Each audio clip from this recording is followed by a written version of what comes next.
नमस्कार, रिपोर्टर कृति भूमि न्यूज में आपका स्वागत है। कृति भूमि न्यूज की टीम इस समय मौजूद है जिला यमुनानगर गांव रामपुर हेडियान में। इसमें हमारे साथ जुड़ चुके हैं सरपंच पद के भावी उम्मीदवार। जानते हैं राजनीति में आने का इनका उद्देश्य क्या है, जनता की सेवा करने की प्रेरणा इनको कहाँ से मिली, उनके गाँव में अभी तक क्या क्या समस्याएं बनी हुई है।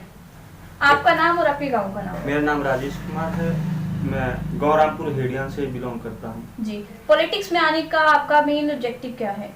मैं पिछले जो इलेक्शन हुए थे, पंचायत इलेक्शन, इनमें पंच पद का उम्मीदवार, लेकिन इस समय पंच पद के उम्मीदवार पर रहते हुए मैं अपनी गांव की पूरी समस्याओं को हल नहीं कर पाया। ये रहते हुए मैं अपने गांव की जितनी भी समस्या हैं, क्योंकि मेरे गांव में ना ही तो कोई बारात घर है, ना ही किसी मंदिर के निर्माण के लिए कोई पैसा बाहर से कोई आया है, उसका समस्याओं का समाधान नहीं हो पाया।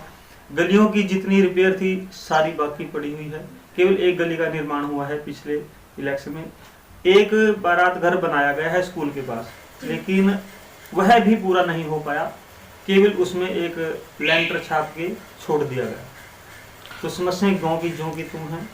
गांव की सफाई का विशेष प्रबंध नहीं हो पाया। गांव में जिस गली से गुजरते हैं उस गली में कूड़ा करकट गोबर आदि गांव वालों ने डाला हुआ है। भूमि हमारे यहाँ 189 एकड़ 189 किले हैं, लेकिन अब वो भूमि भी हमारे जो है सरकार ने जो झील बनने जा रही है उसमें रिक्वायर कर ली है। सारी भूमि सरकार ने रिक्वायर कर ली। तो इसमें पंचायत को क्या बेनिफिट मिले हैं, पंचायत ने उन्हें क्यों दी है?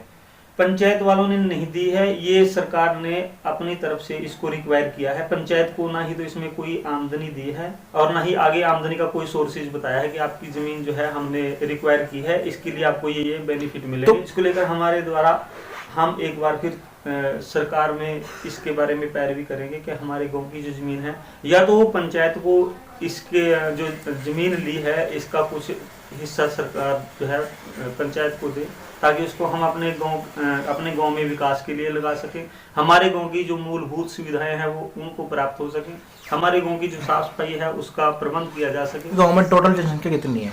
हमारे गांव की टोटल जनसंख्या 5200 कुछ है। वोट कितनी है? वोट हमारे गांव की 830 है, लगभग 830। बाकी जो नई वोटें बनी हैं उसके हिसाब से। आपके गांव में बीपीएल परिवार कितने हैं? हमारे गांव के बीपीएल परिवार कुछ के राशन कार्ड कट चुके हैं बीपीएल से, उनके सफेद कार्ड बना दिए गए हैं बीपीएल कार्ड काट कर। बीपीएल कार्ड अब हमारे गांव में केवल 42 रहते हैं। इतने बड़े गांव में सिर्फ 42 बीपीएल कार्ड? हाँ जी, 42 बीपीएल कार्ड रहते हैं। उनके अलावा पात्र कितने हैं? और बीपीएल पात्र हमारे गांव में ये मान के चलो कि कम से कम हमारे गांव के 250 बीपीएल कार्ड बनने चाहिए, क्योंकि हमारे गांव में हम एक तो हमारे घर के पीछे है जनरल कार्ड बना हुआ है, उनके पास आमदनी का कोई स्रोत नहीं है, उनके पिताजी नहीं है, उनकी माँ 2 बच्चे हैं वो, लेकिन आमदनी का भी कोई स्रोत नहीं है। उनके पास केवल 1 या 2 मेरे ख्याल 1.5 कनाल जमीन है उनके पास। दोनों भाई मजदूरी करते हैं, छोटी सी आयु में ही दिहाड़ी करने लग गए थे, क्योंकि पिताजी तो उनके चल बसे थे, लेकिन उनका भी बीपीएल में। शिक्षा को लेकर आप क्या कुछ करेंगे? ग्रामवासी आपको चुन लेते हैं। शिक्षा के विकास के लिए सबसे पहले हमारा जो उद्देश्य है, हमारा जो माध्यमिक स्कूल है, उच्च स्कूल बनाने के लिए हम पहले भी सरकार से अपील कर चुके हैं। हमारे गांव की जो बेटियां हैं वो काफ़ी दूर पढ़ने के लिए नहीं जा सकती। गांव बीटा में स्कूल है जो यहाँ से 4 किलोमीटर है, गांव मंगलौर में स्कूल है वो भी यहाँ से 4 किलोमीटर पड़ता है। यहाँ के बच्चे जो हैं हमारे रामपुर के और ये नगरी से और छलौर से जो बच्चे आते हैं, छलौर से हमारा गाँव केवल 1.5 किलोमीटर है। इन 3 गाँव का सेंटर बन सकता है ये, और यहाँ पर उच्च शिक्षा बच्चों को दी जा सकती है। स्कूल की भूमि भी काफ़ी है, यहाँ पर 2 एकड़ भूमि है स्कूल की, तो उस हिसाब से हमारा जो शिक्षा के विकास में योगदान रहेगा। हम अपने स्कूल को उच्च शिक्षा के लिए सरकार से भी अपील करेंगे कि उच्च शिक्षा का निर्माण कराया जाए, जो कमरे हैं उनका भी निर्माण कराया जाए। बेटी बचाओ बेटी पढ़ाओ के बारे में क्या कहना चाहोगे आप? बेटी बचाओ बेटी पढ़ाओ के बारे में देख लीजिए, हमारी भी एक लड़की है बीकॉम कर चुकी है। एमकॉम में मैंने उसको एडमिशन कराया है डीएवी, यमुनानगर जाती है। अभी तक ये हमारा कॉलेज यहाँ पर अहड वाला में बना है, इसमें भी केवल बीए बीकॉम बीएससी आई है, एमए की कोई सीट नहीं है। हमारी बेटियों को यमुनानगर पढ़ने के लिए जाना पड़ता है। अभी तक इसके लिए सरकार ने भी कोई कदम नहीं उठाया। इतना अरसे से, काफ़ी अरसे से ये यहाँ कह रहे हैं कि ये कॉलेज एमए बनेगा, एमकॉम यहीं हो जाएगी, लेकिन अभी तक कोई ऐसी सूचना हमारे पास है भी नहीं। मैं चाहूँगा कि सरकार भी इसके बारे में कोई कदम उठाए। छछरौली या बेटी बचाओ बेटी पढ़ाओ का नारा प्रधानमंत्री ने कब लगाया था? कौन सा महान दिन था जब ये नारा लगाया था उन्होंने? ये बेटी बचाओ बेटी पढ़ाओ जब सरकार भाजपा की शुरू में आई थी, उस समय भाजपा ने ये नारा, इस नारे का उद्देश्य दो तरह से उद्देश्य था। एक तो बेटियों को आगे लाने का, ताकि शिक्षा के क्षेत्र में समाज आगे बढ़ सके, और हमारी जो बेटियां हैं उन्होंने बड़े अच्छे अच्छे कार्य किए हैं। उनको देखते हुए खेल में भी बेटियां आगे जा रही थी, पढ़ाई में भी बेटियां आगे जा रही थी, हर क्षेत्र में बेटी, यहाँ तक कि आर्मड में भी हमारी बेटियां बहनें आगे चली गई। इसलिए ये नारा दिया था।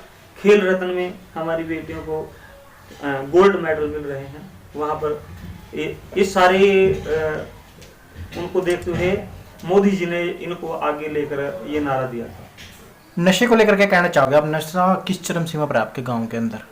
नशा, देखिए छोटे छोटे बच्चे मैं देखता हूँ अक्सर, मैं वहीं आश्रम पे, सरकारी स्कूल के पास हमारा आश्रम है, दुकानें हैं, मैं वहाँ रहता हूँ। बच्चे शाम के समय, जो छोटी छोटी उम्र के बच्चे हैं जिनकी उम्र अभी पढ़ने की है, वो कैप्सूल खाते हैं, भांग का नशा करते हैं, दवाइयों का नशा करते हैं, शराब का नशा करते हैं। शराब तो गांव से कम 3 किलोमीटर की दूरी पर ठेका होना चाहिए शराब का। नीचे, जैसे नीचे रामपुर है, ठीक है, लेकिन गांव में जिस प्रकार शराब का वितरण हो रहा है, गांव में शराब पिलाई जा रही है, मैं इससे ये मान लो कि मैं इससे दुखी हूँ, क्योंकि छोटे छोटे बच्चे इसका सेवन। आपके द्वारा क्या प्रयास किए जाएंगे युवाओं को नशे की ओर से रोकने के लिए? मेरे द्वारा यही प्रयास किए जाएंगे कि मैं अपने गांव में किसी प्रकार का ना ही तो कोई ठेका रखना चाहूँगा, क्योंकि मेरे पास उस समय पूरी अथॉरिटी होगी। मैं अपने बेस पर ही ठेके को उठाऊंगा। मुझे किसी की, मतलब गांव से किसी को परेशान करने की आवश्यकता नहीं होगी कि चलो इकट्ठे होकर मैं प्रशासन के ऊपर तक जाऊंगा कि मुझे अपने गांव में किसी प्रकार का कोई ठेका नहीं चाहिए, मेरे गांव में शराब वितरित नहीं होनी चाहिए। जो जहाँ पर कैप्सूल का अवैध कार्य चल रहा है, नशीली दवाओं का सेवन कराया जा रहा है, मैं सभी प्रकार की रोक अपने गांव में लगाऊंगा। बीड़ी सिगरेट, छोटे बच्चों को भी पढ़ने के लिए, उनके परिवारों को पढ़ने के लिए प्रोत्साहित करूंगा। अधिक से अधिक आर्थिक सहायता भी जितनी दी जाएगी मेरे से, जो बच्चे पढ़ना चाहते हैं, मैं उनको फ्री में किताबें, वस्त्र, वर्दी, उसका सारा प्रबंध अपने पास से करूंगा, ताकि मेरे गांव का विकास हो सके, पढ़ लिख कर वो कुछ बने। हमारे चैनल के माध्यम से जनता को क्या संदेश देना चाहते हैं?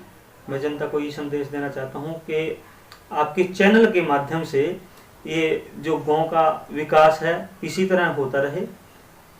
आर्थिक विकास होना चाहिए, सामाजिक विकास होना चाहिए, धार्मिक विकास होना चाहिए, और बच्चों का मानसिक विकास होना चाहिए। बच्चों में पढ़ाई की भावना होनी चाहिए, बेटियों में पढ़ाई की भावना होनी चाहिए, और गांव में एकता बनी रहनी चाहिए।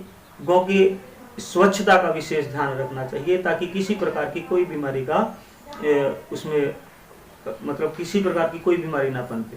कि अभी आपने सुना सरपंच पद के भावी उम्मीदवार ने बहुत ही अच्छा संदेश दिया। उन्होंने कहा कि वे गांव से नशा को दूर करने के लिए ज्यादा से ज्यादा प्रयास करेंगे और शिक्षा का स्तर बढ़ाने के लिए ज्यादा से ज्यादा प्रयास करेंगे, समस्याओं का समाधान करेंगे। इसी के साथ वीडियो को ज्यादा शेयर करें। अगर आपके आसपास कुछ भी गलत हो रहा है तो मैं नीचे दिए गए नंबरों पर संपर्क करें। हम आपकी आवाज बने हैं और बने रहेंगे। बने रहिए मेरे से कैमरा पर्सन सोमनाथ के साथ। देखते रहिए स्पेशल रिपोर्ट।